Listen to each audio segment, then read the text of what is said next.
الحمد لله الذي حمدا كثيرا طيبا مباركا فيه. الصلاة والسلام على سيدنا محمد وآله وأصحابه وسلم. قال الله تعالى في القرآن العظيم وفي القرآن المجيد: أعوذ بالله من الشيطان الرجيم. بسم الله الرحمن الرحيم. يا أيها الذين آمنوا قوا أنفسكم وأهليكم نارا. وقال النبي صلى الله عليه وسلم: كلكم راع وكلكم مسؤول عن رعيته. أو كما قال عليه الصلاة والسلام: سبحان لا علم لنا إلا ما علمتنا إنك أنت العليم الحكيم. அளவற்ற அருளாளனும் நிகரற்ற அன்புடையமாகிய எல்லாம் வல்ல அல்லாஹ்வின் திருப்பெயரை போன்றதாக எனது ஒரு சில வார்த்தையை ஆரம்பம் செய்கின்றேன்.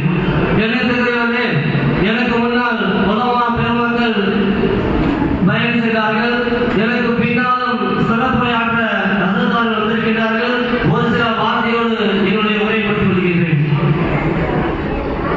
அண்ணன் சொன்னார்கள்: மை யுரீதுல்லாஹு பிஹி கைரை யுஃபக்கிஹு ஃபித்தீன்.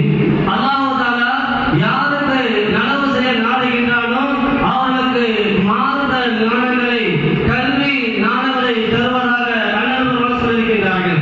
அந்த அடிப்படையில் பார்க்கின்ற பொழுது இது போன்ற சபைகளை அமர்வதன் காரணமாக, இது போன்ற கூட்டங்களை கலந்து கொள்வதன் காரணமாக அல்லாஹ் தஆலா நம்முடைய கல்வி ஞானத்தை அதிகப்படுத்துகின்றான். அல்ஹம்துலில்லாஹ்.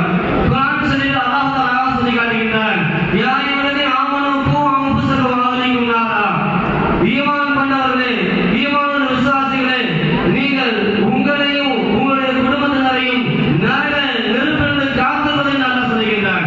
அப்படின்னு சொன்னால் குடும்பத்துடைய நபர்களை, அந்த குடும்பத்துடைய தலைவர் தான் நரகத்திலிருந்து காக்கக்கூடிய ஒரு தலைமை வாய்ந்ததாக இருக்கின்றார்.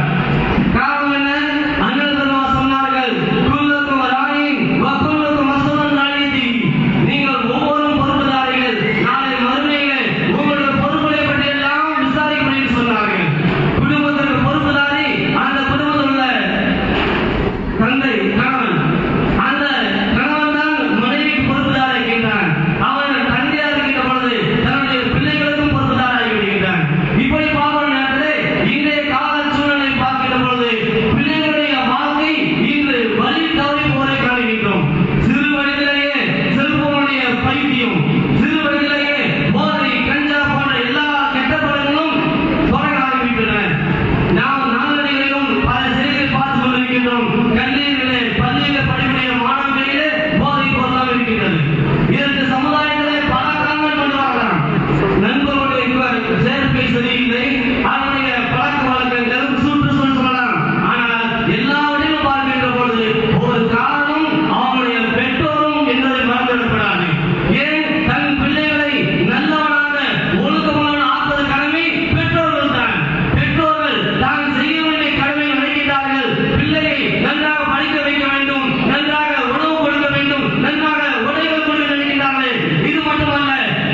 காட்ட சொல்லவில்லை.